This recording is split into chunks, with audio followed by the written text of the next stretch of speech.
Es un honor que en estos diálogos de tecnología, educación, diseño, se hable de lo más importante para lo que está hecho la tecnología, para lo que está hecho la educación, para lo que está hecho el diseño, la persona humana, su dignidad, sus derechos.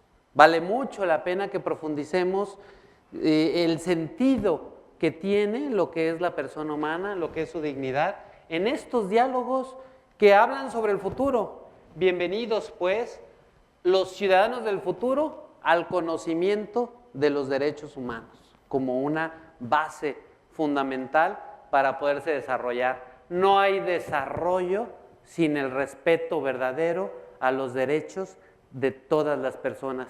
Pero fundamentalmente cuando hablamos de derechos humanos, ¿de qué hablamos? Y si yo ahorita me pusiera a hacer una encuesta aquí, unas preguntas, creo que no se vale en TED preguntarle al público, pero si yo les preguntara qué son los derechos humanos, estoy seguro que habría muchas respuestas, algunas muy buenas, pero también habría muchas dudas y a veces muchas diferencias de entendimiento sobre lo que son los derechos humanos. Porque es un tema del que todos hablamos, pero que muy pocos podemos explicar con claridad, que muy pocos podemos decirlo y mucho menos, muy pocos lo vivimos en el día a día. Por eso es muy importante primero saber de qué hablamos cuando hablamos de derechos humanos. ¿Qué son los derechos humanos?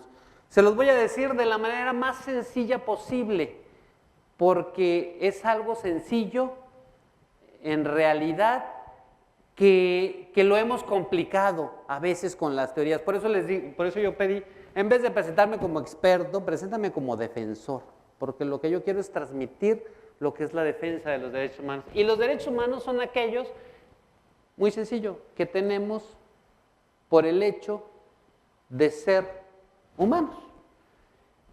Así de simple. ¿Y eso qué significa?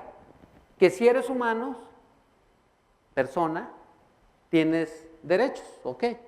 Tienes todos los derechos.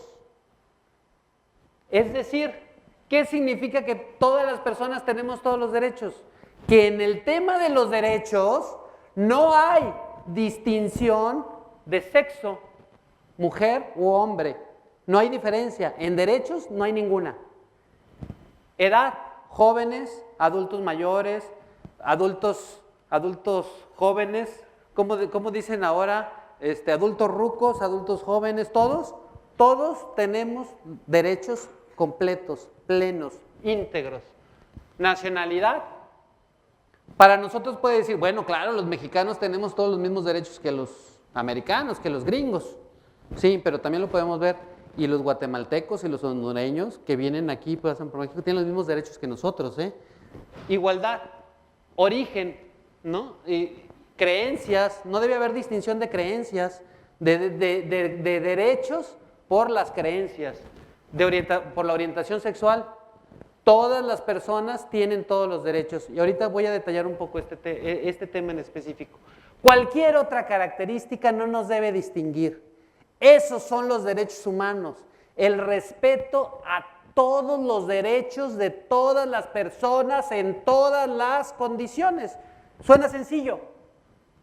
Es decir, los derechos humanos son aquellos que se establecen y proclaman con el objeto principal de garantizar la dignidad. Esa es la palabra clave en derechos humanos, dignidad. Para decirlo muy sencillo, ¿qué son los derechos humanos? Pues aquellos que tenemos todas las personas por el hecho de ser personas, por tener la misma dignidad. Y con eso se aclaran muchísimas dudas en el trato, en las relaciones, en el entendimiento social, en el desarrollo, en la tecnología, cuando entendemos que todas las personas tenemos los mismos derechos porque tenemos la misma dignidad. Ahora, ¿de dónde surge el tema de los derechos humanos? ¿Cómo avanza? ¿Cómo evoluciona? ¿Por qué se ha dado? Bueno, si hemos dicho que todas las personas tenemos todos los derechos porque tenemos dignidad, eso es lo que hemos dicho, habría que decir también que aunque es un tema que deriva de la propia dignidad y por tanto han existido siempre, hay que repasar históricamente de dónde surgen. ¿Por qué? Porque de esa evolución aprendemos. Y lo voy a decir muy brevemente, les voy a dar la clase de historia más corta de la historia, donde vamos a hablar cómo han evolucionado los derechos humanos de manera muy breve. Y podemos decirlo de manera muy sencilla. Desde hace 5000 años por lo menos está documentada la lucha por los derechos humanos. Documentada, es decir, existe desde antes seguramente, pero está documentada que las primeras acciones de derechos humanos comprobables históricamente se encuentran aquí, en el cilindro de Ciro, en el momento en que había esclavitud y en el antiguo Egipto se establecen en estas ordenanzas que se debe prohibir la esclavitud. Y es el primer documento que conocemos que defiende la dignidad y la igual dignidad de todas las personas. Después del cilindro de Ciro vienen otros avances como la Carta Magna. No sé, todos hemos oído hablar de Juan Sin Tierra, me imagino, y los personajes de la historia de Inglaterra, pues a Juan Sin Tierra, a los nobles de Inglaterra, lo obligaron a firmar una Carta Magna que reconocía a la nobleza todos los derechos humanos y reconocía que todos los seres humanos eran iguales. Lo obligaron a firmarla porque él no quería y fue la única manera de mantenerse en el poder, pero se firma la Carta Magna y es un antecedente de los derechos humanos. Por supuesto, la Declaración de Independencia de los Estados Unidos, que declara lo que ahora se conocen como derechos civiles y políticos, la libertad de expresión, la libertad política, la no discriminación, y la Revolución Francesa, donde también se establece una declaración de los derechos del hombre y del ciudadano. Ojo con esta expresión, derechos del hombre y del ciudadano. Hubo una mujer que participó en la Revolución Francesa y que al ver que la declaración hablaba de los derechos del hombre y del ciudadano, dijo, no, habría que de los derechos del hombre y de la mujer. ¿Qué creen que le pasó? La ahorcaron. Los declaradores de los derechos humanos, de los derechos, ¿por qué? Porque decían, bueno, somos iguales, sí, pero los hombres, las mujeres no. Y ahí empezamos a notar cómo en el avance de los derechos humanos hay avances y hay retrocesos, hay un entendimiento poco a poco de lo que son los derechos. Y sin embargo, a pesar de todos estos avances, seguimos notando en estas mismas épocas que sí, que había esclavitud, ¿no? La esclavitud, el usar a las personas como cosas. Vamos ahorita a comentar si eso sigue existiendo o no, brevemente.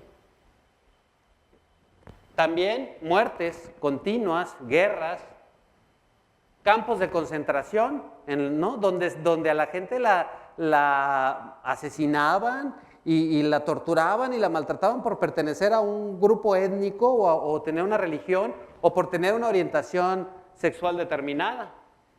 Y finalmente todo esto concluye en una situación dramática con la Segunda Guerra Mundial. Aquí ponemos pues, la bomba atómica en Hiroshima y Nagasaki, que hizo pensar a la humanidad que estábamos fallando gravemente. A pesar de esos aparentes avances, la muerte, el asesinato de personas continuamente, la guerra, la discriminación, el abuso del poder seguía presente. Y entonces los países se ponen de acuerdo y crean la Organización de las Naciones Unidas y encargan a un grupo hacer la Declaración Universal de los Derechos Humanos. En 1948, 10 de diciembre, se da a conocer la Declaración de los Derechos Universal de los Derechos Humanos. Ahorita vemos la traducción. La Declaración Universal que fue encargada precisamente a Eleanor Roosevelt como presidenta de la comisión que elaboró esta Declaración Inicial de los Derechos. En inglés es Human Rights y la primera traducción la traducen como Derechos del Hombre.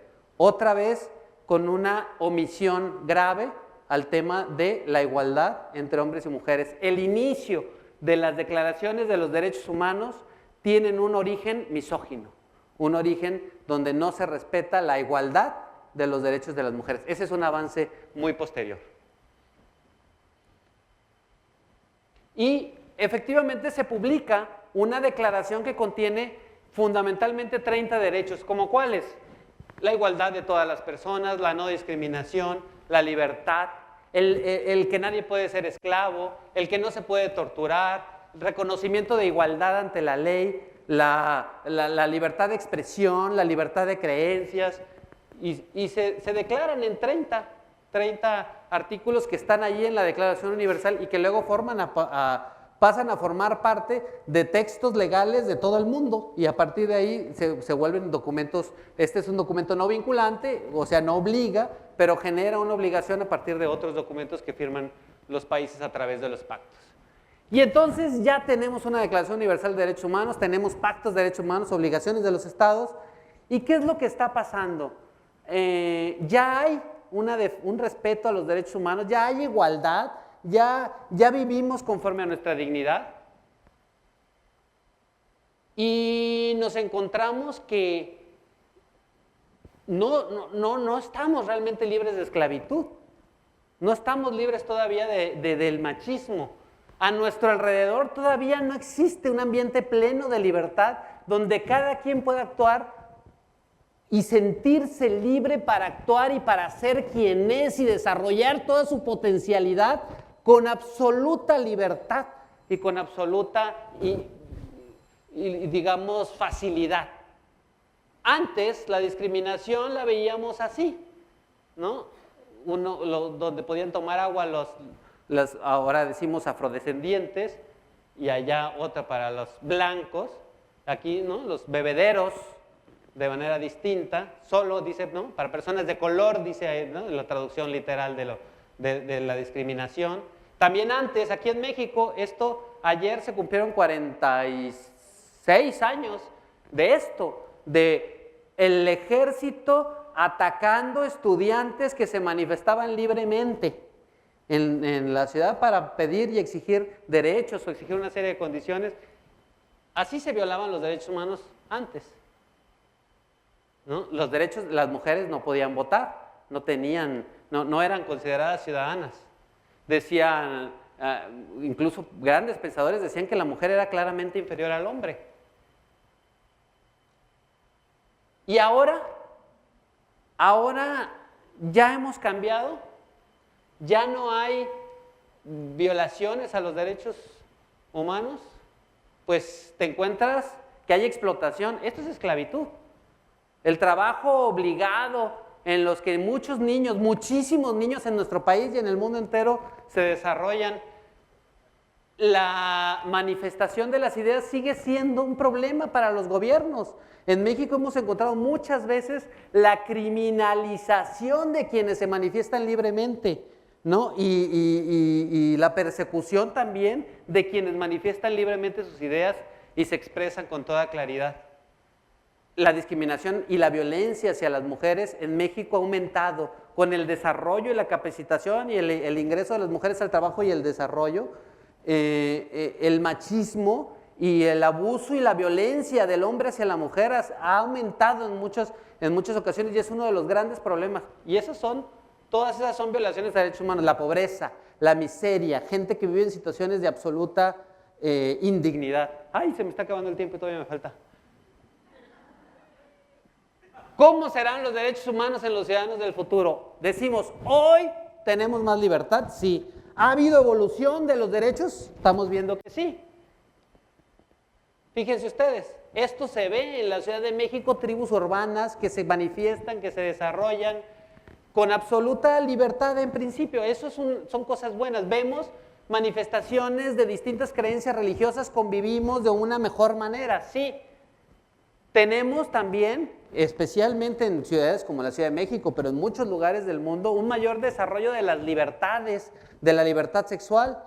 Y por cierto, aprovechando esta diapositiva, quería comentar un tema que me faltó decir antes. El derecho al matrimonio es un derecho de la Declaración Universal de los Derechos Humanos. Si decimos que todos los derechos son para todos, las personas que tienen una orientación sexual hacia su mismo sexo también tienen ese derecho. ¿Por qué? Porque volvemos a la dignidad y a los derechos. Todos los derechos son para todas las personas. Y a veces nos cuesta trabajo entenderlo. Veámoslo desde la dignidad. Ahí está establecido en la declaración que es un derecho.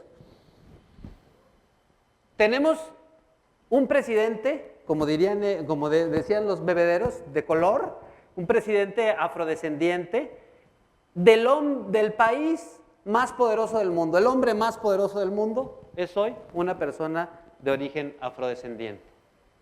En México, espérenme, en México hicimos una reforma constitucional en 2011 que estableció que los derechos humanos son la base del Estado y que lo más importante para el Estado mexicano, dice la Constitución, son las personas y la dignidad de las personas. No es otra cosa esa reforma que poner en el centro de la actuación del Estado la dignidad de las personas. Muy bien, pues todo esto es muy positivo, ¿no? Sin embargo, a lo mejor muchos de nosotros vivimos fuera de la discriminación. Sin embargo, la discriminación, los abusos, como hemos visto, siguen existiendo. Por eso, aunque hay más libertad, me parece muy profunda la frase de Nelson Mandela que dice: ser libre no es solamente retirar sus propias cadenas, sino vivir de una manera que se respete y garantice la libertad de los demás. Por eso, todos podemos, todos debemos ser defensores de los derechos humanos. Tengo 2 minutos para decirles un poco cómo defiendo yo los derechos humanos. Yo soy presidente de una institución que se llama Comisión Ejecutiva de Atención a Víctimas. Esta institución nació del dolor de tantas víctimas de violaciones a derechos humanos y de delitos en este país, tanto dolor que se manifestó en las calles, y estas víctimas que al exigir sus derechos no solo eran ignoradas en el mejor de los casos, sino que eran incluso criminalizadas.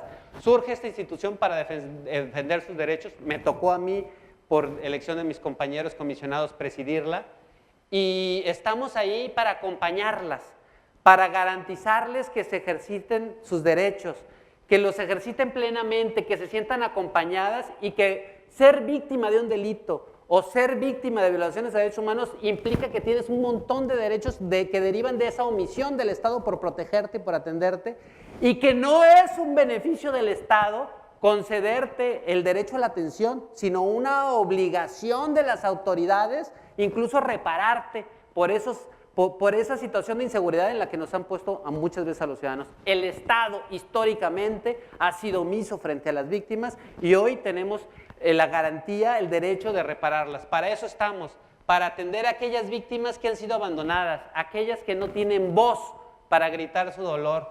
Nosotros, los comisionados, la Comisión Ejecutiva de Atención a Víctimas, queremos ser su voz, sus acompañantes, sus defensoras, sus defensores.